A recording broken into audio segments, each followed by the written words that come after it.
And refined grains are a major problem. Like the consumption of refined grains is associated with worse cardiovascular health, worse metabolic health, a bigger waistline, Yep. worse brain health.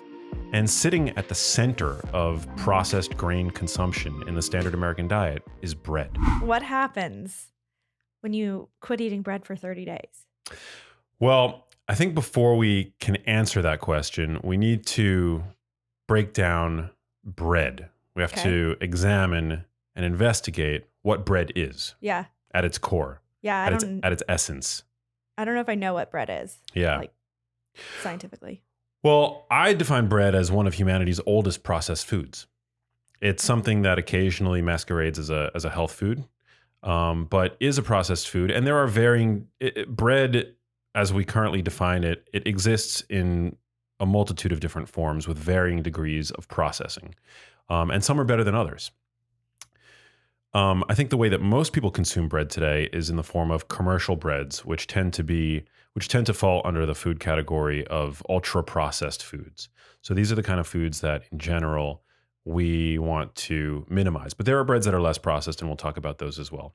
Okay. But generally, when people use the term bread, they're talking about a baked product made generally of wheat flour, yeast, water, and generally that it's very simple to make bread. It's one of humanity's oldest foods, right? Yeah. I mean, it's like literally in the Bible, the consumption of bread. Today, you can buy it. You find it usually in the aisles of the supermarkets. We have whole aisles dedicated to all the different breads that there are out there. You've got whole wheat bread, you've got white bread, you've got multi-grain bread.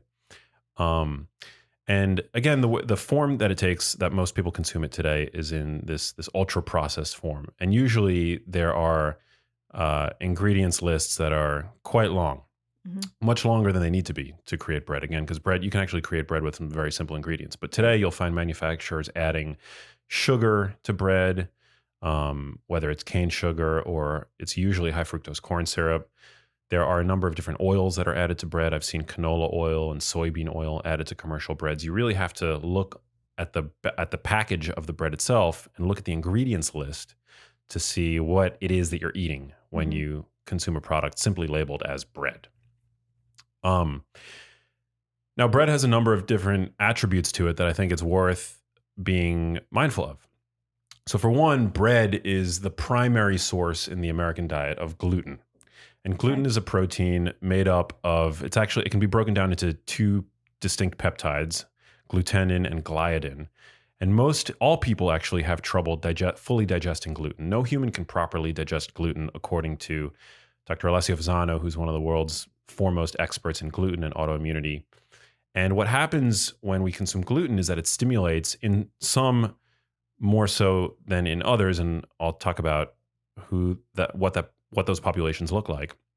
But it stimulates a protein in the gut called zonulin, which is a protein that what it does is it regulates the tight junctions between the epithelial cells in the gut. So the interior contents of your gut, it's called your gut lumen. And that actually technically is the environment, because what's in your gut is not inside you. Even though it's inside you in the functional sense, it's not actually in you. It's not in your system, right? Yeah. And for nutrients to pass into you, to become absorbed and assimilated and utilized by your body, they have to get into circulation. They have to leave the gut lumen and pass through this epithelial layer and get into circulation so that your body can sort out the nutrients, send them to all the various different distal parts of your body. And in the presence of gluten, we see an expression of this protein called zonulin, which basically makes those tight junctions loosen up a little bit. And so that can allow larger molecules to pass through that shouldn't otherwise be able to. Okay. Now, this happens to a very exaggerated degree in people with celiac disease, which is a condition that affects 1% of the population. Okay. It's very common. Well, 1% is I guess not super common, but there are a lot of people with celiac disease that don't know that they have celiac disease. So celiac disease, it's been speculated that actually quite a number of cases are undiagnosed. A significant portion of people with celiac disease don't know that they have it because symptoms of celiac disease, although we often think of them as being purely gastrointestinal in origin, can manifest extraintestinally. So outside of the GI system, Mhm. and can manifest as brain fog, depression, things like that. The gold standard way in which celiac disease is diagnosed is with endoscopy. So they'll basically like stick a Yeah. uh, something down your Little throat, tube. tube down your throat, grab a section of villi, which are Mhm. basically the cells that absorb nutrients in the small intestine, and then do a biopsy Yeah. to see if those cells have been damaged by gluten, or by antibodies to gluten, which then create this autoimmune environment in the gut.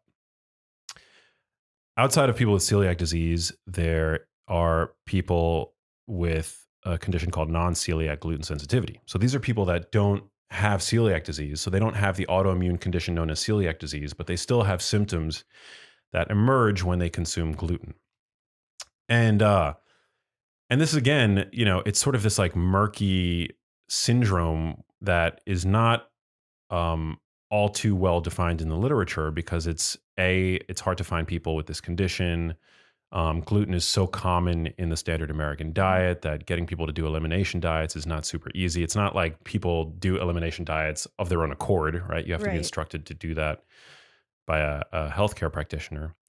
Um, and there have been a number of studies that have shown that for this population, for people with celiac disease, for people with non-celiac gluten sensitivity, and also even for people with IBS, that the removal of gluten uh, can lead to an improvement in mood symptoms, which Interesting. is super interesting. Yeah, there was a meta-analysis published in 2018 by Busby et al. That found that for people with non-celiac gluten sensitivity, the that in randomized controlled trials. Now, granted, this evidence is kind of limited, so the trials are not super large, and this is an area where we definitely need more research. But they Mhm. found that for these patients, that when given a gluten challenge, they see worsening of depression symptoms, which is super Wow. interesting. That the consumption of gluten can actually have an effect on the Yeah. way that you see the world, right? Like symptoms of depression, Yeah. it can induce symptoms of depression.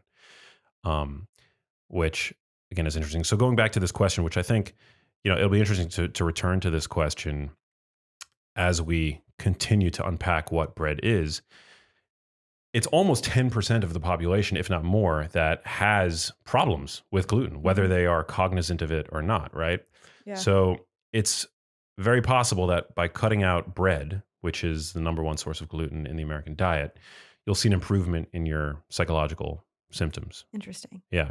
Do we know why? Does it have to do, forgive me because I can't remember, but you had mentioned the enzyme that opens up that lets larger molecules out of Yeah. the Zonulin. zonulin. Yeah. So do we know, does it have something to do with large molecules leaving the gut, or do we not know Yeah, why? that's a good question. And yeah, so what happens in the gut, the gut is not like Vegas. It's not like what happens there stays there, True. especially for people who are prone to this leaky gut induced Yeah. by exposure to gluten.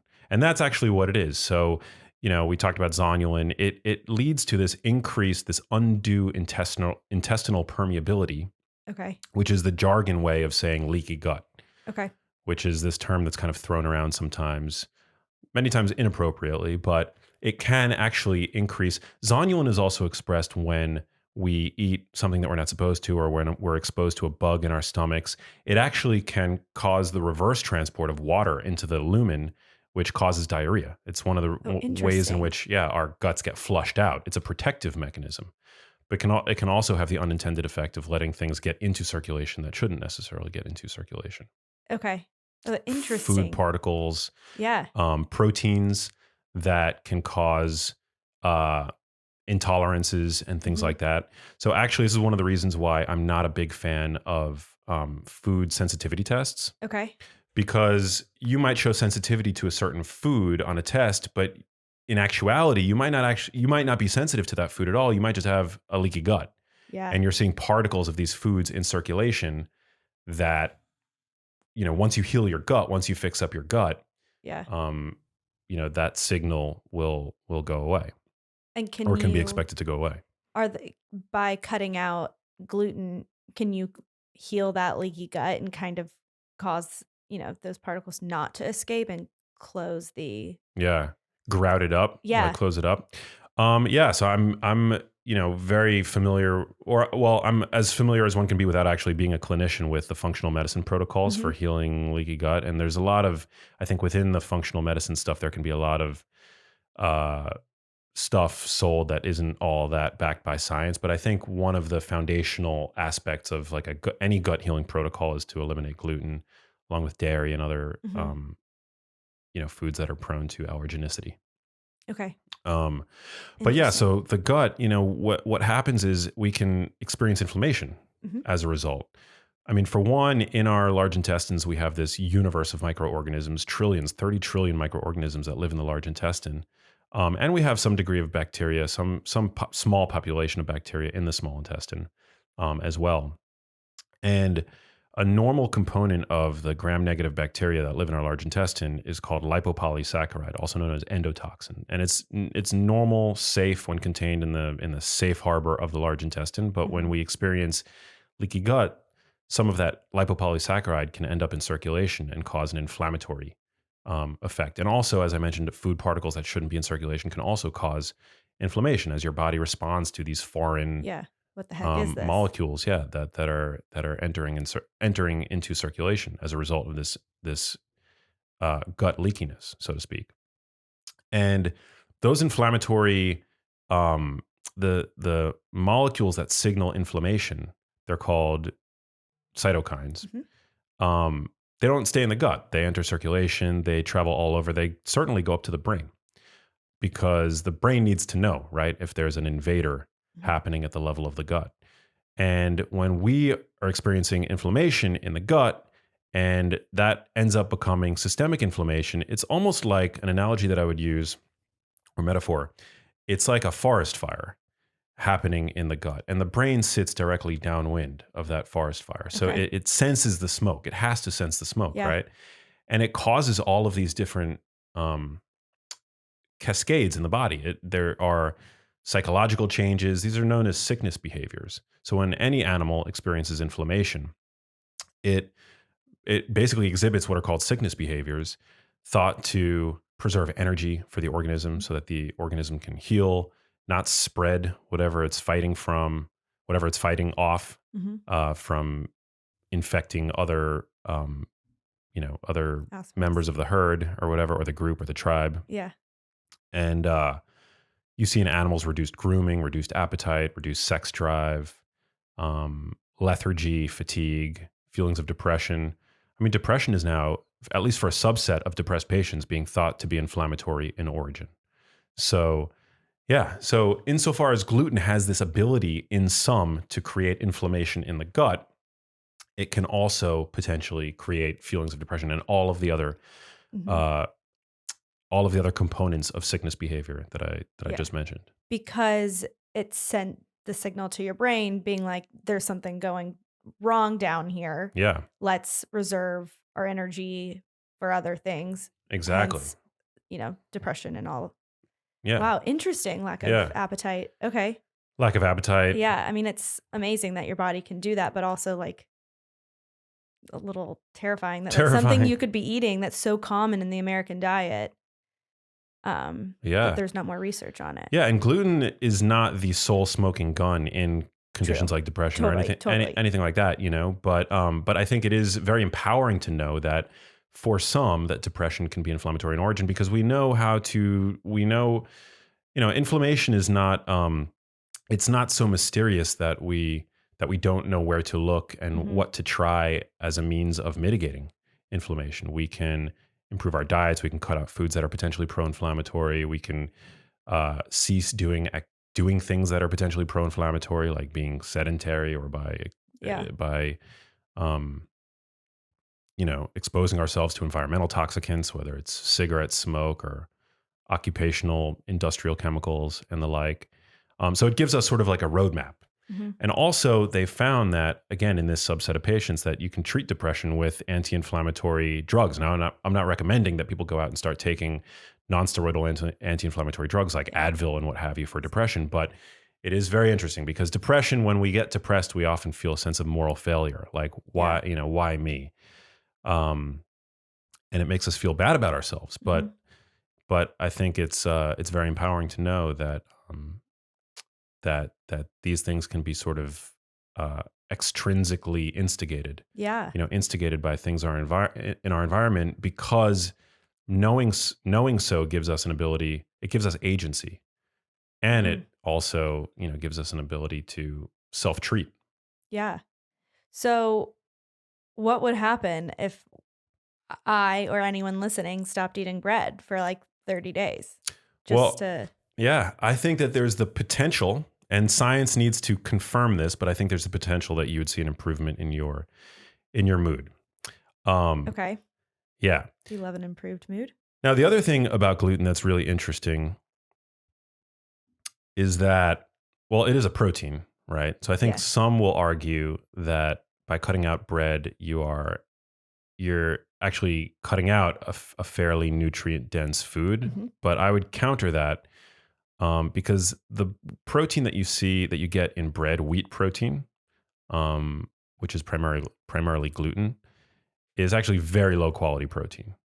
So there are a number of ways that we use to measure protein, but in accordance with the gold standard ways that protein is measured, you can look at a protein like chicken breast, beef, fish, eggs, even soy is very is relatively high quality protein. Hmm. Um, Bread is about 50% of in terms of the quality of those proteins, and you can look at there's different scoring methods used.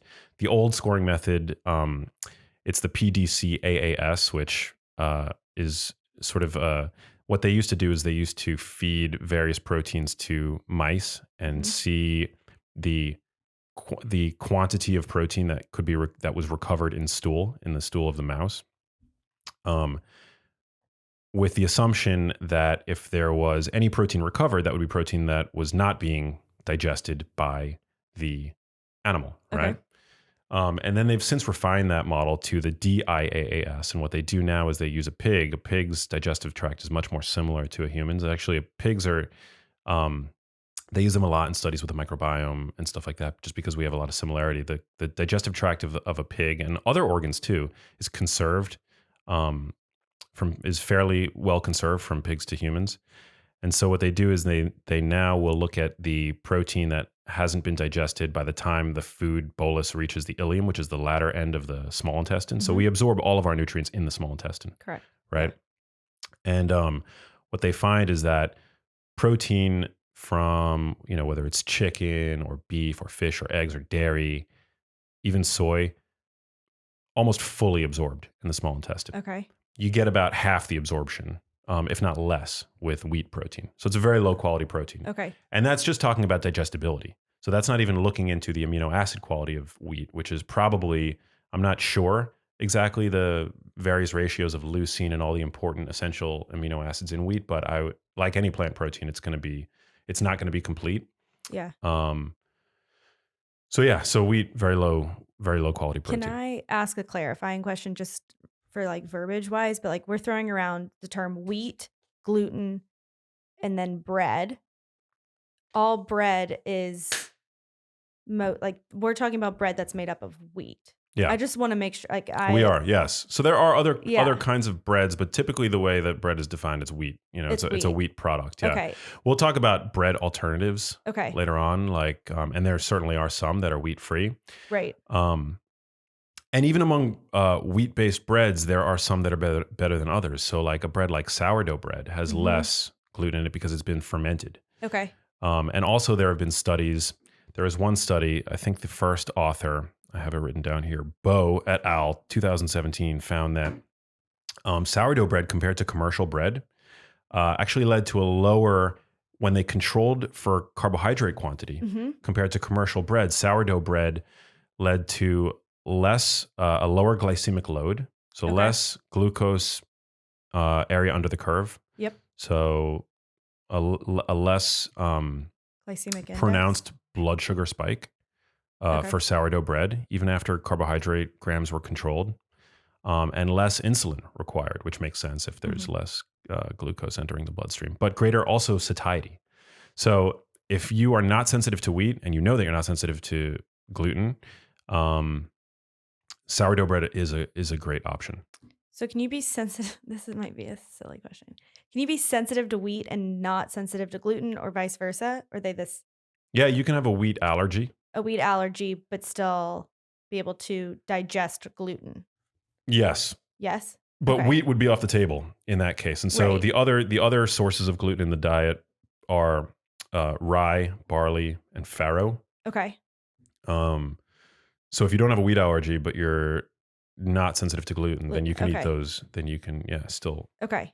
keep those I just grains. wanted to. Yeah, I get them mixed up. I feel like gluten and wheat are just used really interchangeably. yeah. And okay. I mean, it's kind of unfortunate that so many people struggle with gluten because it is so tasty. I mean, gluten is what Yeah. gives bread that gooey, Mm-hmm. uh, Yeah. chewy, amazing texture Yeah. that I'm like seeing bread in my mind right and in now. fact, humans, we love it so much that it's now like bread. Wheat is bred, no pun intended, to have more gluten, and they'll even Yeah. add additional gluten to bread just because it makes it so pleasing from a Yeah. mouthfeel standpoint. Okay. Um, but yeah, a lot of people choose to avoid gluten. Also, that don't have celiac, that aren't necessarily gluten sensitive, Right. but that have risk of autoimmunity, which is a very common and it's a common set of conditions and increasing in prevalence.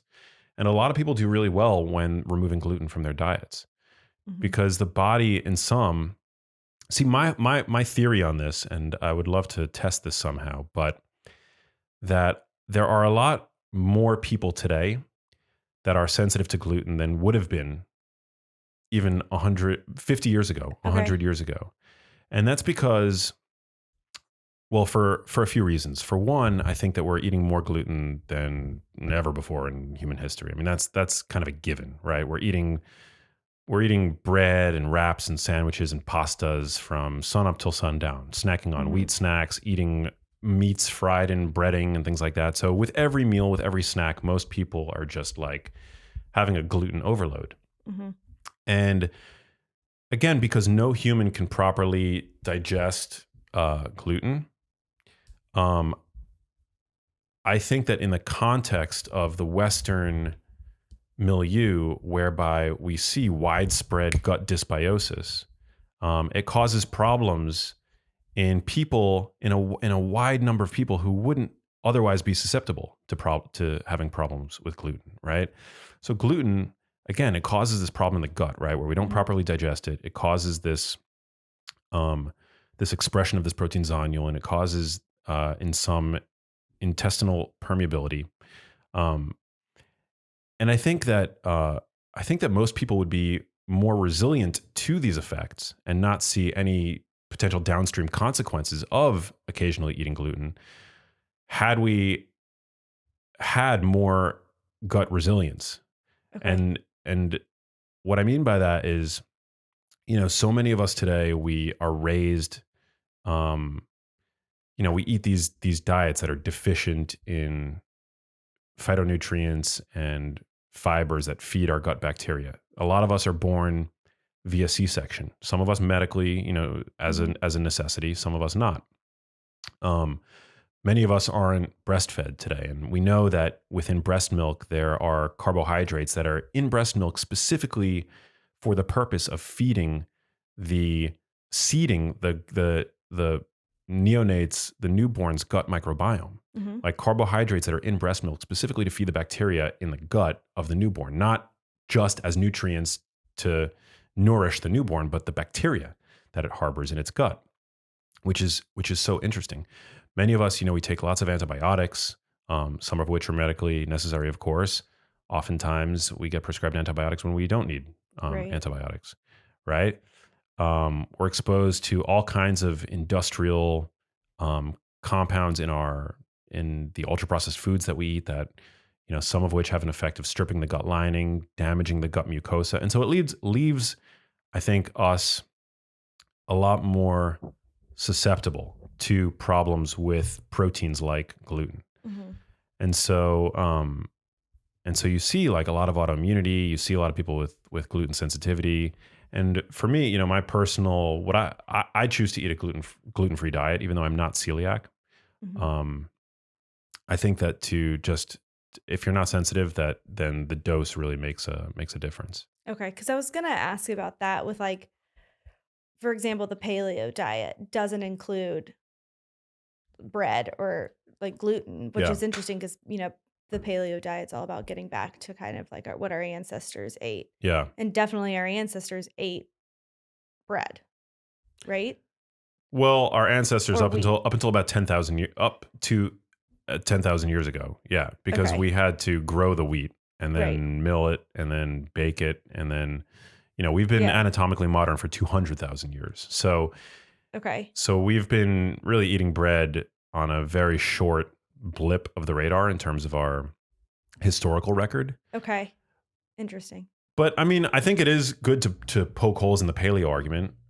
Yeah. Which I Like didn't mean to do, but no, but I mean, a lot of paleo advocates say that like a paleo diet is grain free, but we know that our ancestors did consume grains correct. even Yeah. before the agricultural revolution. Yes. Um, so yeah, so I'm not suggesting that we eat like a completely grain free diet. I think that grains should be tailored to your own lifestyle Okay. because grains tend to be very energy rich Mm-hmm. and fairly nutrient poor, especially when compared to other foods that are available to Okay. us today. And so, but in general, I do like the paleo diet for for the emphasis that it places on food quality. I think Right. that's my favorite aspect of the quote Okay. unquote paleo diet. Okay. TM in uppercase letters, as it's marketed. Yeah. Yeah. Yeah. Um, Okay. yeah. The other thing about bread, moving on from gluten, is that it's primarily made of refined grains, which Yeah. is one of the major problems I think with the standard American diet. Mm-hmm. That it is sort of, especially when we're talking about commercial breads, it's made of grains that have been pulverized and bleached um and really by the time you stick it in your toaster oven, it's like the grain is a pale facsimile of what it used to be. It's just like very nutrient poor unless it's Yep. been enriched Okay. with synthetic vitamins. I was gonna say, what's it enriched with? Yeah, so bread, if you buy bread that has been enriched, and you know this because it says on the ingredients list that it's Okay. been enriched. Usually what they'll do is they'll add B vitamins, Mhm. thiamine, riboflavin, and folic acid, and iron. Okay. So those four vitamins. So And it's are they 3 B vitamins and iron. And folic acid is something, it's a form of folate that's Mhm. always synthetic, and a significant portion of the population can't actually properly break down. Yeah. People with the MTHFR gene mutation. Okay. So yeah, so there is like, some people will say, especially from like the nutrition orthodoxy, will say that like if you cut bread out of your diet, you're putting yourself at risk for nutrient deficiencies, right? Because Interesting. you're cutting out those like those vitamins and minerals were added to bread beginning in the 1940s when nutrient deficiencies started to emerge, and we started Okay. to at the birth of nutrition science, we started to see that people were not eating requisite amounts of these vitamins. They started to mandate that commonly consumed foods like bread would be enriched with these vitamins, right? To Mhm. avert population nutrient deficiencies. They did the same thing with salt. They started adding iodine to salt. Yeah. And there are a number of other foods, vitamin D in milk. Mhm. Um, so some will say that, well, you have to eat bread, right, to get these nutrients. But these nutrients are the ones that I listed are very easily found in other foods. Okay. Thiamine, very easy to find in salmon and pork. Niacin you can find in meat products. Riboflavin, meat products. Iron, eat a steak. Yeah. Yeah. Or spinach. Spinach, it's not nearly as bioavailable in spinach. You could add vitamin C to make the iron in spinach more bioavailable. Okay. Fair enough. But steak has heme iron, which is the most bioavailable iron. Okay. Yeah, it's just like plug and play for your body. Okay. But it is important. I mean, iron deficiency anemia affects a huge number of Yeah. people. Anemia affects 1 in 4 people globally, and half of those cases are due to iron deficiency. Okay. So, I mean, iron deficiency is a real problem, but if Totally. you're if you're trying to get your iron requirements from bread, We have a bigger problem. we have a bigger problem to solve. Yeah. Okay. Yeah. Just because I know someone's going to ask, but what if they don't eat steak? Where can they get iron? If they don't eat steak, they can get iron from like legumes. Okay. I mean, as you mentioned, some dark leafy greens Okay. have iron. You want to, but the thing is, iron is becomes less bioavailable in the presence of phytic acid, which are anti-nutrients found in plants, as well as calcium. Calcium is a very potent inhibitor of iron absorption. One way to increase the iron absorption of plant materials is to include foods with vitamin C. Okay. In that meal. We love that. Yeah. Okay. A little iron tangent. Thank A you. little iron tangent. No, but it's worth noting because sometimes you'll see headlines that a gluten-free diet, a diet that is not inclusive of bread, can lead to nutrient deficiencies, and it's really only for the most nutritionally unaware that becomes an issue. Because I was going to ask, like, to me, I don't look at bread as something that is nutritionally beneficial to me. It's more so just kind of like a vector for nutritional. I like that. Like, I know I'm like cognizant of when I eat bread that like there's not much nutritional benefit to it, but it's really good with some avocado and a piece of salmon on top. Absolutely. Bread is delicious. I'm not denying that. Yeah. But there is my logic there kind of correct as far as the nutritional benefits of bread. Like they're very few. Very few. Very They're few, just kind of, if any. Yeah. Okay. To me, it's empty calories because what happens when you make bread, I mean, with bread is essentially, and particularly when talking about white bread, you're using the endosperm of wheat, which is basically just pure starch. It's basically the endosperm is how a plant stores energy to grow a new plant. Oh, interesting. Yeah. Okay. And so that's what you're eating. You're eating plant energy.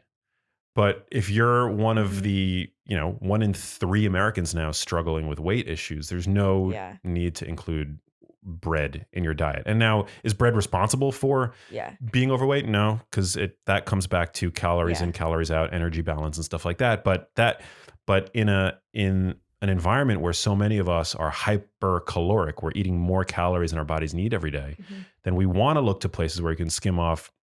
We want to see where in our diets there is room to skim off foods that are not the most nutrient dense, and added sugar is number one. So we should look there. But then bread also is one of these foods. It's not very nutrient dense. I personally don't. I mean, I don't eat bread, and I'm just to add my own N of one anecdote to the mix. I do eat occasionally sourdough, but sourdough's good. Yeah, once or twice a year if I'm at a restaurant. Twice a year. Yeah, if I'm at a restaurant and there's like really good sourdough. Yeah, I remember I was in Portugal a couple years ago, and I was staying at this resort for a few days. It was for I was there giving a talk, and they had this amazing home baked sourdough bread, and I was there for like 5 days, and on the first day they put it in front of me, and I was like, I'm good. Yeah. But by the second day they put it in front of me again, and I was like, it looks so good. Steamy. It was like warm. The self-control is out the window. Yeah. So, but I was working out pretty hard at the time, and so I was. But also, like they use better wheat in Europe. Totally. Yeah, a lot of people say that, but they do actually use better wheat in Europe. It's also not. It tends not to be sprayed with the glyphosate and all of the other herbicides and pesticides that they do here, that they use here. Interesting.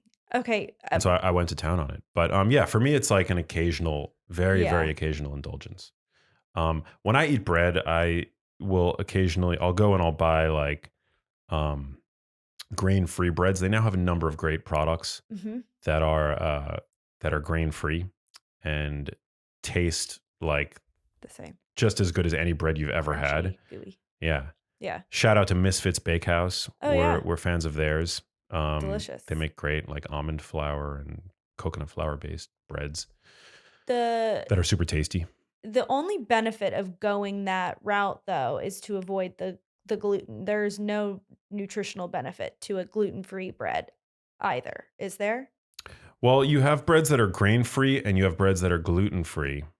And a grain free bread is always going to be gluten free, but a gluten free Okay. bread isn't necessarily grain Grain free. free. And if you buy gluten free bread that is made of, say, white rice flour, Mm-hmm. then it's going to be gluten free. And I'm glad that we have these options for people with true celiac disease. Yeah. Um, but very nutrient poor, very high glycemic index, Okay. just as refined, just as processed. Okay. And so, yeah, that's not a good. Just gluten-free bread is not a smart choice. What I Okay. choose to eat sometimes when I'm craving bread is I'll do like a grain-free but almond flour and coconut flour based bread. Okay. Because almond flour I think adds a nutrient density to it that wouldn't otherwise be there. Almonds are rich in vitamin E, magnesium, healthy fats, Okay. And prebiotic fiber. that's all still there within the process of making the almond flour that stays Yes. intact. Yeah, that stays intact for the Okay. most part. And then Good to know. coconut flour, which is very high fiber. Um, yeah. Okay. You tend not to get the addition of grain and seed oils like corn oil, soybean oil, canola oil in those breads just because the producers tend to be a little bit more mindful of their clientele Right. who skew health conscious. Mm-hmm. So that's typically what I reach for. The problem, the downside is that those breads can be more expensive. Definitely. So that's certainly true. Okay. One comes to mind that I do want to ask about that's kind of been around for a good bit of time is Ezekiel bread. That is like marketed as like low glycemic index, but it's not, I don't know the label, but like I don't think it's gluten free. No, it's not gluten free. Yeah. Those kinds of breads are Yeah, usually made with quote unquote ancient grains, yeah. sometimes einkorn, which is a phenomenal kind of wheat. It's the oldest Okay. um, wheat that I think is still currently in the food supply, but it could be a little bit difficult to find. Okay. They also sprout their wheat, which reduces some of the phytic acid, some of the anti nutrients in wheat. Hmm. So those are definitely better options. If you don't necessarily have a gluten allergy. Yeah, exactly. Those are Okay. definitely better options. Okay. I did a little bit ago, you had mentioned starch and like white bread being high in starch because of what part of the wheat they The use. endosperm, yeah. What about the like kind of the relationship between starch and fiber in a bread? Like what role does that play? Like higher fiber breads versus like I don't know if there's any fiber in like a white Wonder bread. No, they strip out the fiber typically in white bread. They take out the bran, they take out the germ, Hmm. and it's the bran in particular that gives us the fiber found in bread. Okay. And the kind of fiber found in bread is primarily insoluble fiber, so it can actually be difficult for some people to digest. A lot of people don't digest the bran in bread or brown rice for that matter super easily and that's also where you find the anti nutrients and also a bunch of the B vitamins as well in bread, Okay. uh, in the in the germ as well as in the bran. Um, so you do get some insoluble fiber in bread, but it's not much. And still, if you look at whole wheat bread, it has a glycemic index higher than table sugar. Whole wheat bread. Okay. That's Yeah. not great. No, it's not great. I mean, glycemic index doesn't have a ton of real world relevance because we don't eat single foods in isolation, and that's how the glycemic index was originally devised. Oh, interesting. Yeah, it looks at the rate at which a food spikes your blood sugar, independent of other foods. But Okay. you don't eat bread, well, especially not bread, right? You don't eat bread by itself. No. For the most part, you eat it as part of a sandwich, Yeah. and the addition of protein and fat changes the glycemic index Lessons. of the bolus, of the Uh-huh. meal. Oh, interesting. But still, I think it's worth knowing because it just goes to show you that starch is pure sugar at the end of the day. Mhm. It's not a simple carbohydrate, it is a complex carbohydrate, which only means that instead of being glucose molecules that are pre separated from other glucose molecules, Mhm. they exist in as a chain of glucose molecules called a polysaccharide.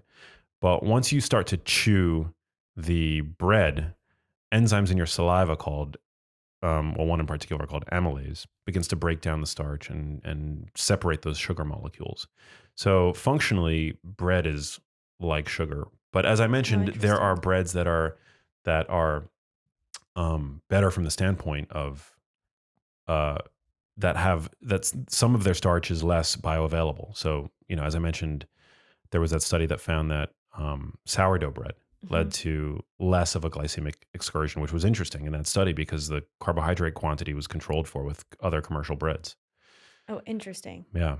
Okay. So, who would you recommend if you want to recommend someone to take 30 days brain bread free? I mean, honestly, Brain. brain free. I think that it's worth, I mean, this might be controversial, but I think it's worth everybody trying for 30 Really? days. Yeah, to see what it's like to free themselves of the constraint of the sandwich and this wheat culture where every meal and every snack is wheat based, and to Yeah. see how you feel, after doing 30 days of a wheat free, gluten free diet. Okay. Yeah. Um, Interesting. Even and that includes like pasta and all that other stuff as well, okay, so I was obviously. going to ask about that cuz I think bread and carbs people think like you're not talking about going carb free No, no, for no. 30 days. You're Right. talking about just bread, Correct. wheat, Correct. Yeah. The same grains. way that I would say it could be worthwhile to challenge yourself to do a no or minimal added sugar diet for Okay. 30 days. Thought you were going to say coffee and I was about to be like we're over that. Well, I think it's important to audit your diet every once in a while Yeah, and to say, because all of these, especially with added sugar is insidious in the modern food supply, in the totally. modern diet, right? Like it's just everywhere. It's in sauces, it's in breads, it's in beverages. It's just, I mean, it's in dry rubs on ribs Yeah. or on meats and Always things like comes that, back to barbecue. barbecue. Yeah, it's just everywhere. And I think today, we eat a lot of wheat. We eat a lot of gluten. We eat Yep. snacks. We eat breaded meats. We eat sandwiches with every meal, pasta. So I think it could be worthwhile to see how you feel. Okay. We were talking before we got rolling about, a lot of people when they, they'll cut bread out of their diets Yep. for 30 days, and then they'll bring it back and they'll notice that they feel worse than they did before cutting it out, Right. right? Yeah, like they were eating bread and kind of felt fine, but then were inspired to cut it out for 30, 60 days, And then they bring it back and they feel and worse. they feel like Yeah. crap. Excuse my Well, language. because that's what they're doing is they're doing essentially a type of elimination diet where they're Yeah, cutting out the gluten and they bring it back and they realize that they might have just been used to the way that bread made them feel prior totally. to cutting it out. So Because there's no way for you to cut something out of your diet, bring it back in, and then your body not be able to metabolize it. Like no, that ability. you don't lose the ability to digest wheat or meat or any of those foods that Okay. people sometimes take out and they bring back and they Yeah. wonder whether or not their body has forgotten how to process it. Yeah. That doesn't happen because you have built into your genome how to produce the enzymes required to break down bread, meat, Okay. starch, stuff Because like that. I have, just hear these people going on these wild elimination diets or, trying vegan for 2 months Yeah. and then they bring, I don't know, and then No. they're all effed up at the end. Yeah. And I think people should just try it. I mean, bread's not the boogeyman, that no. I think some make it out to be, but it is for the most part Yeah. empty calories for Yeah. most people, especially when we're talking about commercial breads and all the wheat snacks and things like that. I mean, it ends up being a lot of junk food that people are Totally. consuming. Well, and it So goes back to the processed aspect of things. Like I feel like we always circle back to is it processed? And bread is absolutely. And refined grains are a major problem. Like the consumption of refined grains is associated with worse cardiovascular health, worse metabolic health, a bigger waistline, yep. worse brain health. And sitting at the center of Hmm. processed grain consumption in the standard American diet is bread. Yeah. And so we need to, I think, all become a little bit more mindful Yeah. of that. Yeah. So Interesting. um, another thing that I think is really important that most people don't realize is that bread, this might be shocking to some listeners or some viewers, that bread is the number one source of dietary sodium in the standard American diet. That's wild. Isn't that wild? Yeah. It's not processed meats. It's not canned foods. It's bread and rolls. Bread. Now, this could be due to baking soda, which is very high in sodium. It could be due to added salt. Who knows? But Okay. all that is to say, it's the number one source of dietary sodium. Right.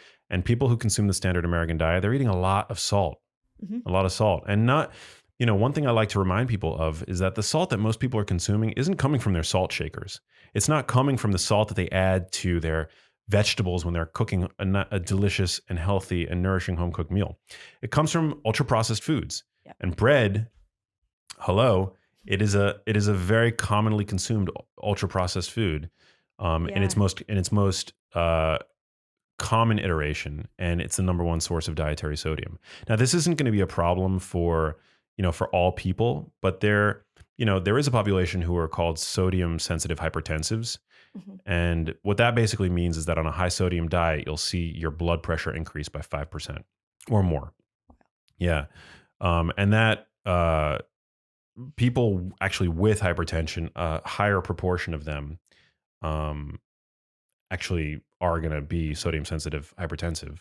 And so it's very important to just kind of know where your salt is coming from. Yeah. Because Right?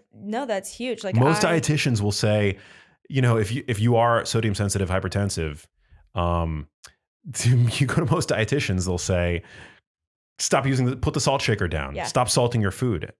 But they won't say anything like, okay, cut the bread and cut the rolls and the breads and the sandwiches out of your diet. No, right? Yeah, which then makes someone feel like they've done it to themselves.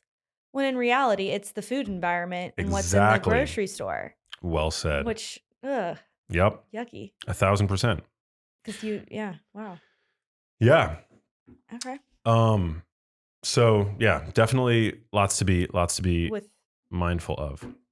Now, going back to cutting bread out for 30 days. Yeah, I was just going to circle back on that. If you're not sodium sensitive, if you're very active, and so the fact that most wheat is just essentially sugar is of no consequence to you, right? Because you're very active, Mhm. and you're not gluten sensitive, Mhm. what else could go wrong with the chronic consumption of bread? I don't know. It's not good for your dental health. Yeah. Okay. So refined grains, definitely at the cornerstone of the epidemic of dental caries, aka cavities, that we see in the Western world. And the fact that commercial breads usually are made with added sugar increases the probability that the starches are going to be taken up by the bacteria that live on and around your teeth and in your gum line, to form a biofilm that are then going to excrete acids that cause the demineralization of teeth. Yeah. And teeth are super important. I think I think the foods, I have another theory, and that is that the foods that are best for your oral health are going to be the best for systemic health. Okay. And I think there's no question that refined grains are not good from a dental health standpoint. Yeah. Certainly not added sugar. Yeah. But commercial breads, terrible from the standpoint of dental health. And what's good for the oral environment is going to be good for the systemic environment. What's bad for the oral environment, it's going to be bad for the systemic environment. Interesting. It's because nature doesn't make mistakes where something would be good for the body and bad for the teeth, right? Right. Like, makes total sense. Yeah, that's just not how evolution works. So, I mean, you could almost look at anything through the lens of, is this going to be good for my teeth? I'll tell you, and this is end of one anecdote. So, this is just me, but I grew up eating a predominantly grain-based diet. I ate a lot of bread and rolls growing up, and I always had cavities. I wasn't even a big candy eater. I mean, I ate, I think, the average amount of candy that a kid eats, but I wasn't obsessed with candy. And my parents weren't the kinds of parents that would regularly buy me candy. But I ate a lot of wheat products. Mm-hmm. And I had a ton of cavities growing up. Just every time I would go to the dentist, I would have another cavity. And you don't really. I don't have any cavities. Yeah, you don't have any. It's amazing. It's amazing. Yeah. But I did growing up. I had a ton of cavities. And ever since I changed my diet and I cut bread out, and pasta and most other sources of refined grains, no new cavities. Oh, interesting. Zero. I mean, I could see that. The mouth is incredible. There was like a whole kind of movement of like putting the mouth back in medicine. Because you go to the primary care physician, they don't check your mouth. Yeah. Um, but they definitely can because they're not checking your teeth, but your mouth. It's Hmm. just so very interesting. Wow. Yeah, I Super. kind of think that theory is most Holds of your water. theories work, but that one I'll give it to you. Some don't, but yeah, True. I think, well, because the thing is, from the standpoint of like, just think about just think about like basic biology and evolution, and an animal without teeth, right? Like teeth for an animal, it's how you find food, it's how you eat food, and it's also how you fight off predators, Yeah. right? So an animal without teeth in the wild is quickly a dead animal. And so again, anything that is going to be bad for your teeth over the long run. And don't forget, animals also, like, they don't brush their teeth. They're not being No. sold by the American Dental Association this idea that you've got to floss and brush your teeth Correct. multiple times a day for good dental health, right? Yes. Um, they just eat. Yep. And so they generally, an animal being fed its biologically appropriate diet isn't going to see the kind of dental decay Mm-hmm. that you see in modern humans. I mean, you could ask experts like Dr. Stephen Lin. He's a dentist who has written a book called The Dental Diet, talks about this all the time. Ooh. There are a number of great people that are talking about this. I'm not the only one, but I think it's a very important data point Yeah. I would be interested. when trying to ascertain what the biologically appropriate diet for humans is, right? Yeah. That could be an interesting animal study with like feeding animals grain heavy diets. Cause like, I mean, my dogs at home eat grain free. Yeah, Um, smart. yeah. So it'd be interesting because like a lot of those pet foods have grain in them. Yeah. It'd be interesting to check those teeth of those pets. Huh. So I think not eating bread for 30 days, I think you are bound to see benefit. Okay. Um, and if you really feel like you can't live without bread, there are healthier bread options that are lower in terms of that are refined grain free, lower in terms of glycemic load, higher in terms of nutrient density, don't have the gluten, have less sodium Yep. in it. Maybe because there's no baking soda, maybe because they just have less salt. Don't have all the garbage added oils that you'll typically find in commercial breads. Don't have the high fructose corn syrup. So it's worth giving a shot. Yeah. And to do it thoroughly, you'd need to also cut out like refined grains, correct? So no pastas. I would Or were we just gonna do bread? well, and if you see? wanted if you want to just do bread, you can try that, but I think it's worth to really see how you feel Yeah. on a gluten-free, refined grain-free diet. You would also want to cut the pasta out as well. Yeah.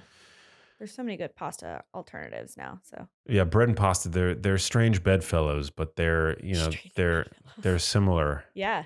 in terms of their biological effects. Okay. Yeah. I All think pasta is, I think, lower.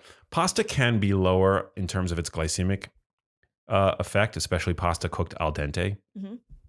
Actually has quite a low glycemic effect. Does it have to do with starch?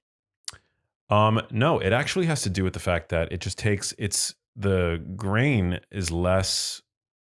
When you boil pasta, you're essentially pre-digesting it. You're breaking Yeah. down the starch, right? And Yeah. if you boil it less, then it's just harder for your body to assimilate. So it's more complex. Or no. It's more. I wouldn't say it's more complex. It's just harder for your body to assimilate and break down, because it's just that your body only has so much time Yeah. to break a food down, right? Your body does all of the nutrient absorption Mm-hmm. in the small intestine. And so you only get like, I don't know, 6 hour, I mean, it ranges, but 6 to 8 hour period where your body's going to be able to like assimilate those nutrients. And in a food that's just not as easy for your body to break down, you're going to absorb less calories. I mean, it's as simple as that. It was Okay. like that. There was a USDA study that found that whole nuts, you only absorb about 70% of the calories of whole nuts that you actually pop into your mouth and chew yourself, because you end up swallowing large particles of Chunks. food that aren't able to be fully assimilated by the time they leave the small intestine. Yeah. And so you end up pooping out a significant proportion of calories. Right. And so conceivably the same thing would happen with pasta. With al And dente. there's probably also some aspect of the starch that is resistant in al dente Okay. pasta. I'm not 100% sure about that. I love that food science because like sometimes you use that pasta water, which contains the starch from the pasta, to like thicken like a sauce, which is just kind of cool to think about what's coming out of the food you eat. Yeah. Okay. I'm down to try. Give it a I shot. know you didn't ask me to. We didn't start this being like, Sydney, are you going to? Well, I think But- what happens when you take bread off of the table, Mhm. you end up making room in the limited real estate of the stomach for other foods Right. that are potentially more nutrient dense. Now, if you're taking bread off of the table and you're replacing it with, something like French fries, if you end up eating more French fries, Totally. then that's not the play. That's Yeah. not what we're endorsing here. Yeah. But by taking the bread off the table and by maybe having like a side salad instead, or instead of eating your burger on a bun, eating it over a bed of sauteed greens, Yep. then you're increasing the overall nutrient density of your meal and your body's going to thank Yeah. you. Bread has got one of the like best kind of PR reps with like it was always brought out first. So like that was the first thing you ate, and like you were often hungry before you got your meal, so you ate the whole bread basket. Yeah. And so like just bread has been prevalent in being given a lot more good PR than it should have been. It's got a lot of good PR. Yeah. You can actually eat bread. If you eat carbohydrates, starchy carbohydrates after the meal, you see a lower impact on your, Which I just think is interesting. Like, what if you were given the blood bread sugar. basket with your meal versus first? You're Yeah. going to eat less of it. Yeah. It's just like interesting.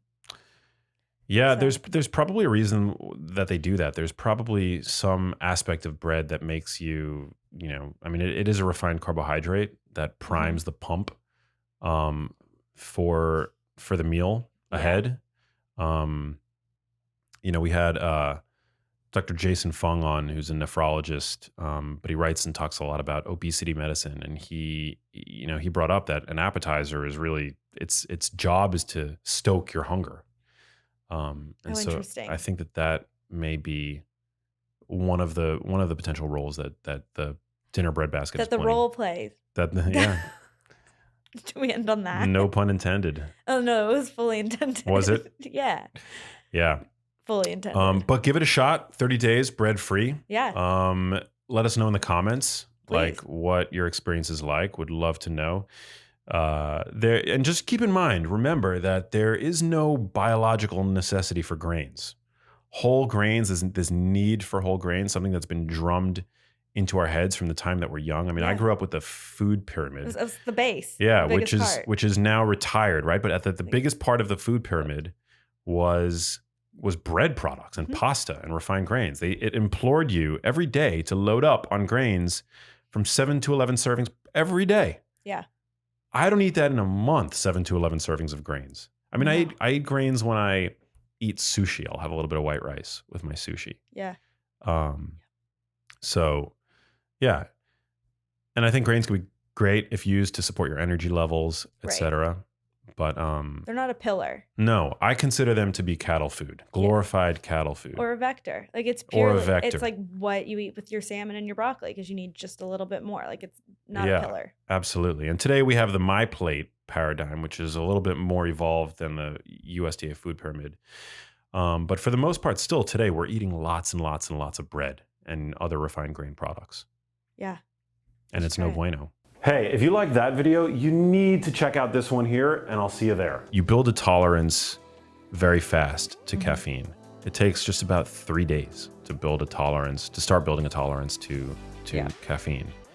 And I find that the performance boost, whatever subjective performance boost I was getting every morning by drinking coffee, I wasn't really boosting my performance at all. I was just getting my performance back to baseline because I was having to treat my withdrawal from the caffeine that I consumed yesterday and the day before and the day before.